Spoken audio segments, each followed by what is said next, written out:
Michelle Chen of The Nation did some fantastic reporting on just how much corporate tax dodging fucks over regular people. So she explains here, corporations collectively owe both to the US Treasury and to poorer governments around the world about $100 billion in unpaid debts they've socked away through tax offshoring. According to Oxfam's latest brief on tax offshoring, to close the $100 billion gap in the public coffers, the average American taxpayer would have to shell out an extra $760 in taxes. Thanks to a sophisticated tax arbitrage tactic, in 2012, U.S. multinationals alone shifted $700 billion from countries where their profits were truly earned to locations with very low or zero tax rates. If the $100 billion showed up on the government's books, we could afford to fund essential health care for more than 2 billion people worldwide. Think about that one. Quadruple spending on education in the world's 47 poorest countries, or basically finance the annual budgets for federal Social Security, labor and unemployment, and education program spending in the United States. So look at what we can do with that money. This is just, it's unbelievable when you see the practical implications of still having this money in offshore tax havens. And remember, guys, we've spoken about it before.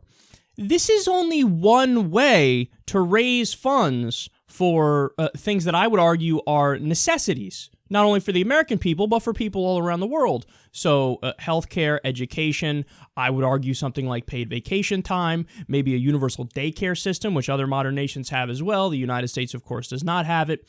But what they're saying is, even if you just take the step of cracking down on the illegal offshore tax havens, you can fund so much of what you want to do.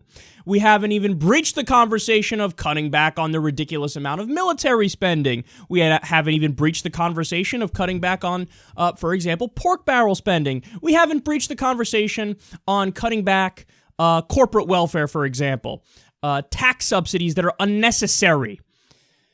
So when somebody like Hillary Clinton comes along and says, unicorns and rainbows is what Bernie Sanders is selling when he says we could do universal health care and universal education. I mean, that's pie in the sky. That's crazy. My dad used to tell me, she loves this line, whenever somebody tells you something's free, look at the fine print. Yeah, Hillary, we get it. We know that it's not like, oh, you wave a magic wand and poof, it's free. It's paid for via tax dollars. But there are a million ways to raise the funds in doing that.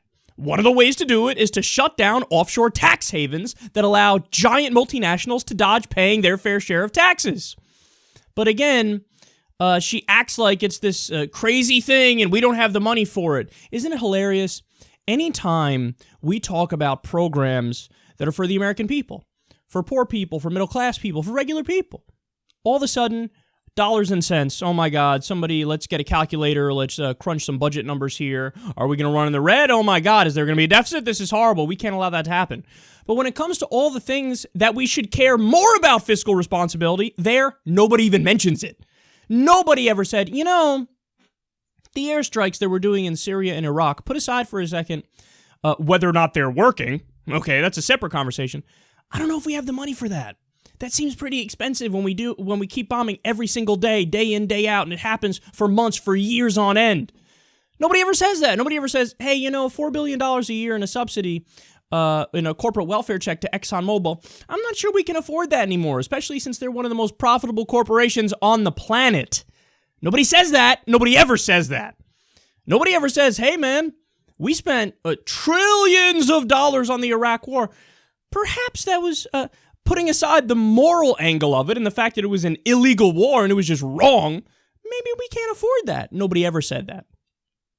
So it's time to bring us back to sanity. And this was a great article by Michelle Chen laying out in great detail how we can fund so many different things just by going after this offshoring of tax money.